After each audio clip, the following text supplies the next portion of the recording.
sing glory. Hallelujah. Jesus, Prince of Peace, sing glory. Hallelujah.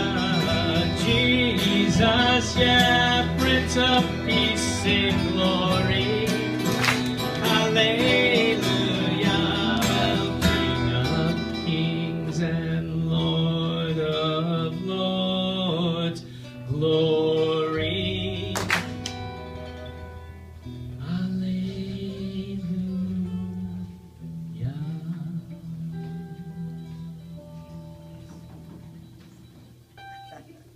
Tell me the old story of unseen things above, of Jesus and his glory, of Jesus and his love. Tell me the story simply as to a little child, for I am weak and weary and helpless and defiant.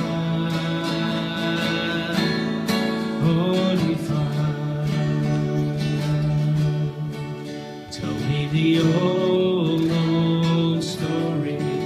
Tell me the old story.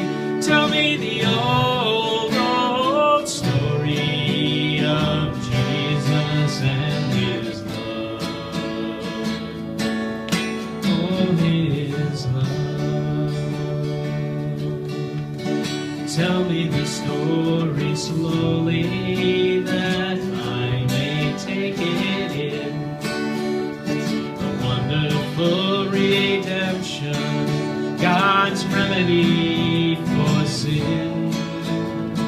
Tell me the story often, for I forget so soon. The early dew of morning has passed away at noon. I forget my noon. Tell me the old story. Tell me the old story. Tell me the old story of Jesus and his love. Oh, his love. Tell me the story softly, with earnest tones and brave. Remember, I'm the sinner Jesus came to save. Tell me the story always, if you would really be.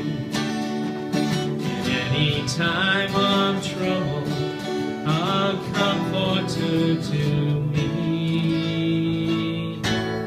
Comfort me. Tell me the old story. Tell me the old story. Tell me the old story of Jesus and his love. Oh, his love. Tell me the old story. Tell me the old story.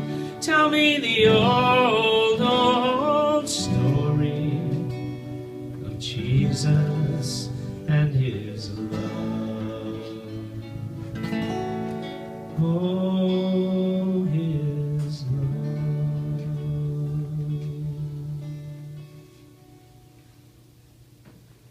The 8th chapter. So this is first Mark 8, starting in verse 22. They came to Bethsaida, and some brought to Jesus a blind man, and they begged Jesus to touch him. So Jesus took the blind man by the hand and brought him out of the village, and spit on his eyes and laid his hands upon him, and then said, "Do you see anything?" And the man looked around and said, "Well, I see people, but they look like walking trees." Then Jesus laid his hands again upon the man's eyes. And this time when the man looked intently, he was restored and saw everything clearly. And Jesus sent him home, saying, don't bother going into the village. Just go home. The second reading is from Mark chapter 10, starting in verse 46. Now they were getting close to Jerusalem. They'd come as far as Jericho. And Jesus was going out from Jericho along with the disciples, and there was a big crowd as well. And there was a blind beggar named Bartimaeus, son of Timaeus, who was sitting by the road. And when Bartimaeus heard that it was Jesus the Nazarene who was going by, he began to cry out and say, Jesus, son of David, have mercy on me.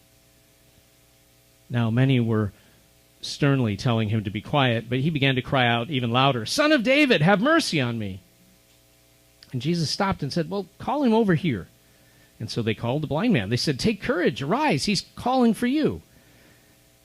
And casting aside his cloak, he jumped up and came to Jesus. And Jesus said, what do you want me to do for you? And the blind man said, Rabboni, I want to regain my sight. And Jesus said, go your way, your faith has made you well. And immediately he received his sight, and he began following Jesus on the road. When I'm doing a funeral, so a lot of times I don't even know, I get a call from the funeral home, and they'll say, well, we've got someone, they don't have a pastor, are you available? And if I am, a lot of times I go, yeah, sure, I can help out. And then, so I'm walking in, I'm a stranger, and I sit the family down, and I say, well, tell me stories. I don't know this person at all, but I get stories, and I just write them down, random stories, little episodes from life. I remember that time when we were on vacation, and I get a feel for kind of where they fall in the arc of things. Like, so if the kids are talking about when we were teenagers, and that gives me an idea of roughly when that was. And if they say, well, I remember when I was a little kid, Mom used to, right? Sometimes I can get a little bit of specifics. Obviously, I know the date of death. And sometimes I know the date of birth. And sometimes I know other important dates like Mom and Dad got married on whatever. But I don't really know the chronology of that life.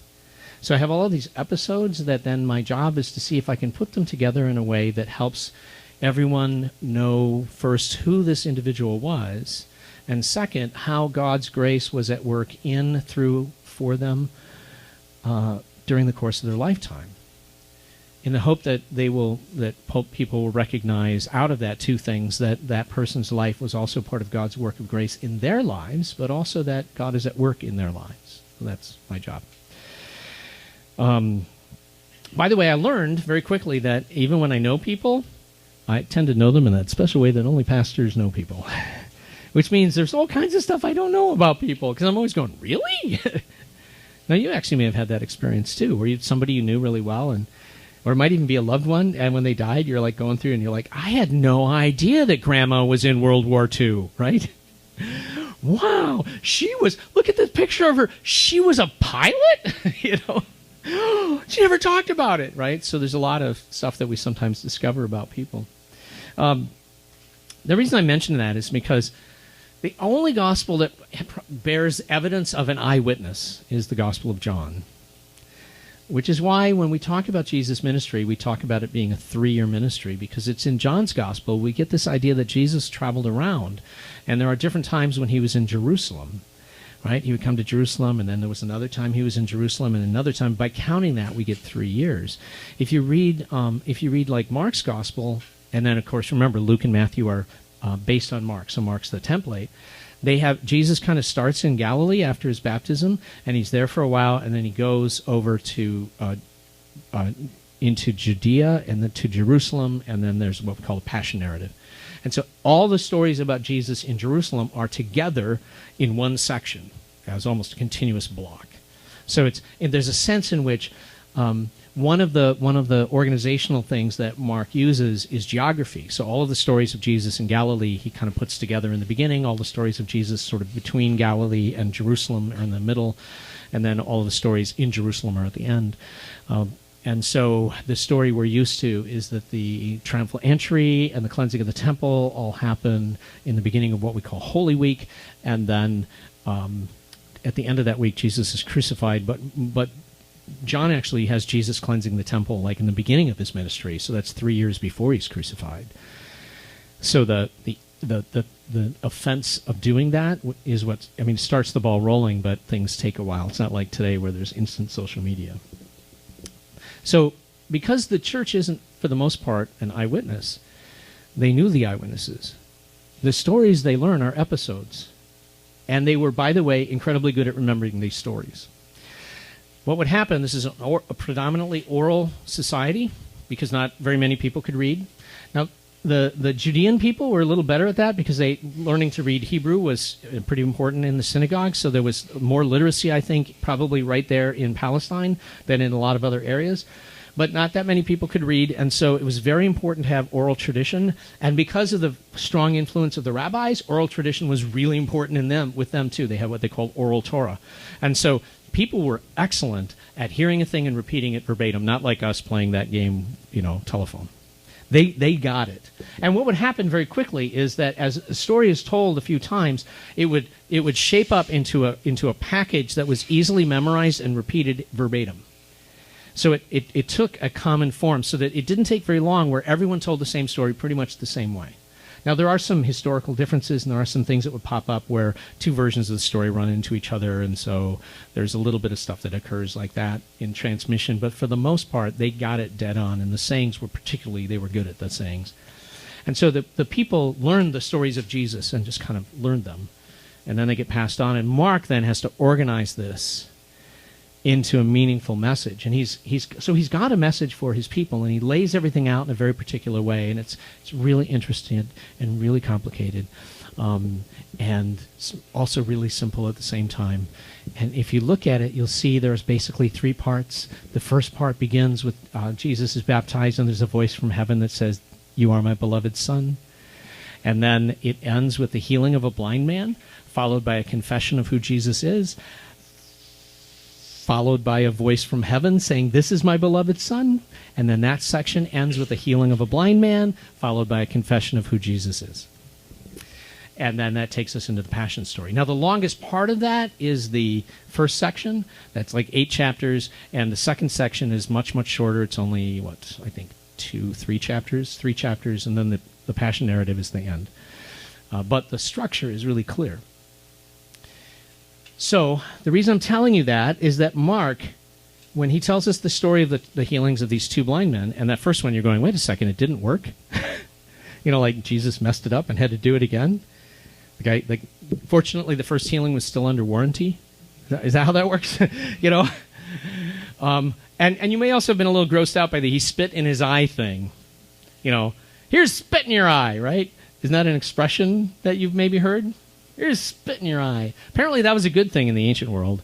A saliva was considered one of the ways in which healing was transmitted. We think of it as like really gross now, but back then it was actually considered a healing fluid. And so spitting in the eye is a way in which this man understands that he's receiving healing.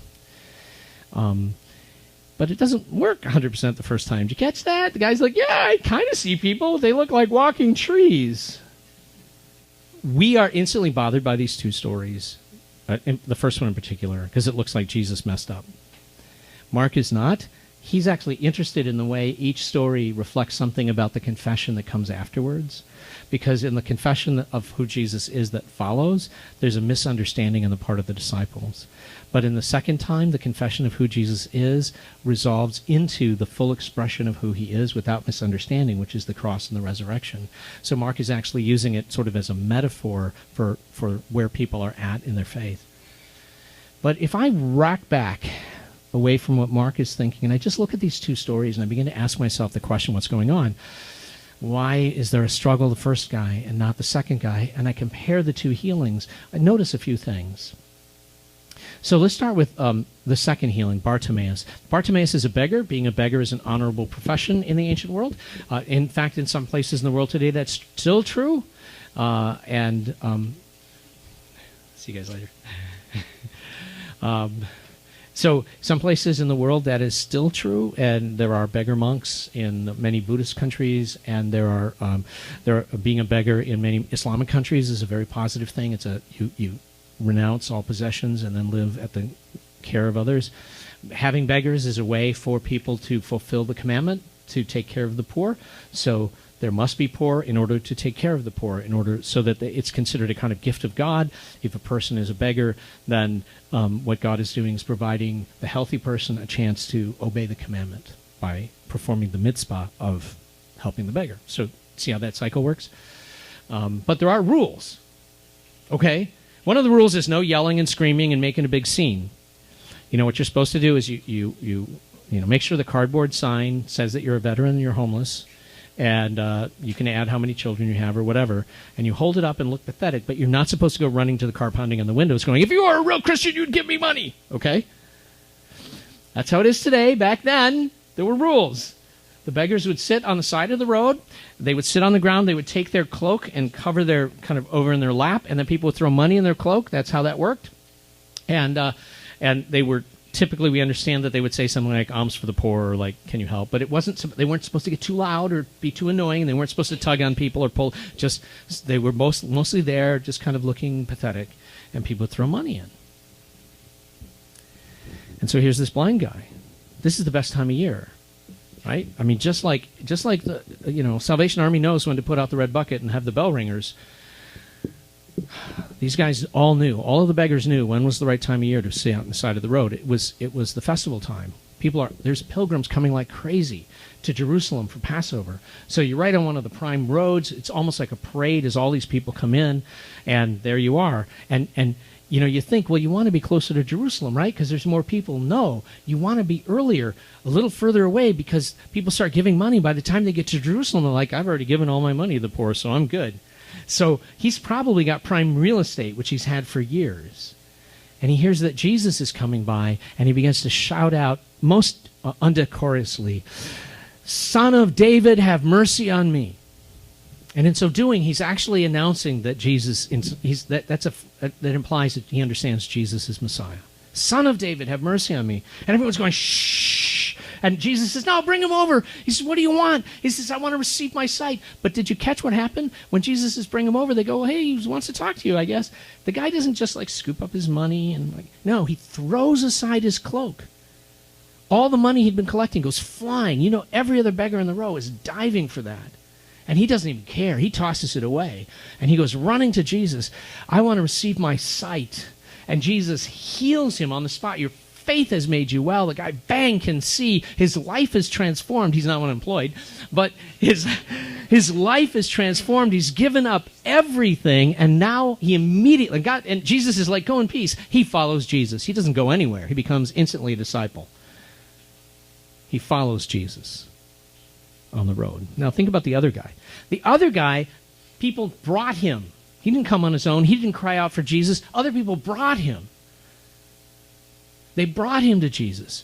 What would you like? It'd be great if I could see again. But he's not there because he has faith. He's there because other people were hoping maybe Jesus could do something. And he's not maybe completely ready to be healed.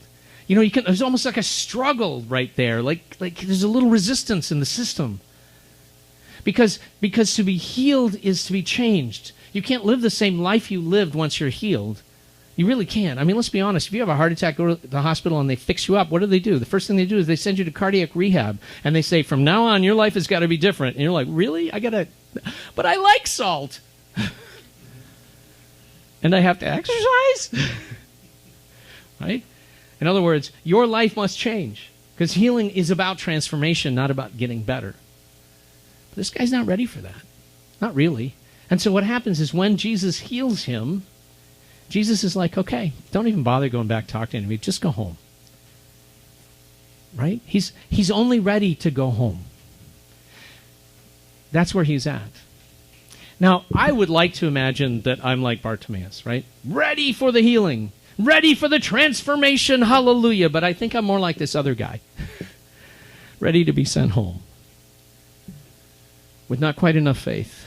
With not quite enough willingness to cast aside everything that my life has been about in order to follow Jesus. But here's what to me is the remarkable thing. even that guy is healed. Even though it was something of a struggle, even that guy receives that grace of God in that moment, right where he was. And what God does is bless him and heal him. And he's not ready for the rest. But in that moment, that's okay. Jesus says, just go home. He doesn't even say, go tell everyone, go show everyone. Just go home. It's good. And to me, that's a remarkable expression of God's grace. That even when I'm not ready to be changed, and I'm going, please, Lord, fix this situation, please, Lord, grace comes nonetheless. And I actually believe that grace is stubborn and persistent. That once it enters our system, it starts to do its work. And that there will be a day when I am ready because of the grace that's already been at work in my life. Can you find now the prayer response? Let's pray that together.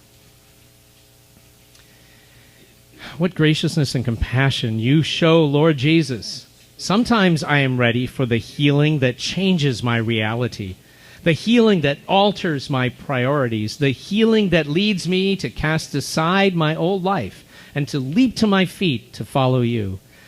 But sometimes I am hurting, I am broken, and while I need healing, grace, and mercy, I am nowhere near ready for a transformed life.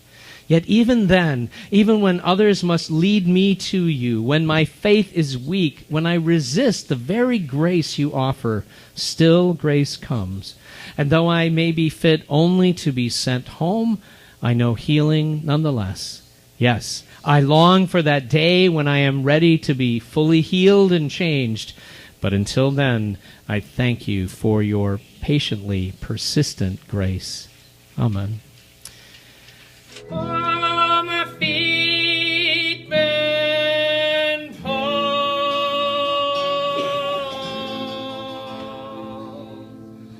My feet been pulled from the miry clay. I'm so glad I got good religion. I'm so glad I got good religion. I'm so glad got good religion. My feet been pulled from the miry clay. How I'm changing since I got good religion. How I'm moving since I got good religion. How I'm growing since I got good religion. My feet been pulled from the miry clay. I'm so glad I got good religion. I'm so glad I got good religion. I'm so glad I got good religion. My feet been pulled from the miry clay. I see clearer since I got good religion. I see truer since I got good religion. I see brighter since I got good religion. My feet been pulled from the miry clay. I'm so glad I got good religion. I'm so glad I got good religion. I'm so glad I got good religion. My feet been pulled from the miry clay. I am better since I got good religion. I am stronger since I got good religion. I am purer since I got good religion. My feet been pulled from the miry clay. I'm so glad I got good religion. I'm so glad I got good religion. I'm so glad I got good religion. My feet been pulled from the miry clay. Oh, my feet been pulled. My feet been pulled from the miry clay. May the Lord bless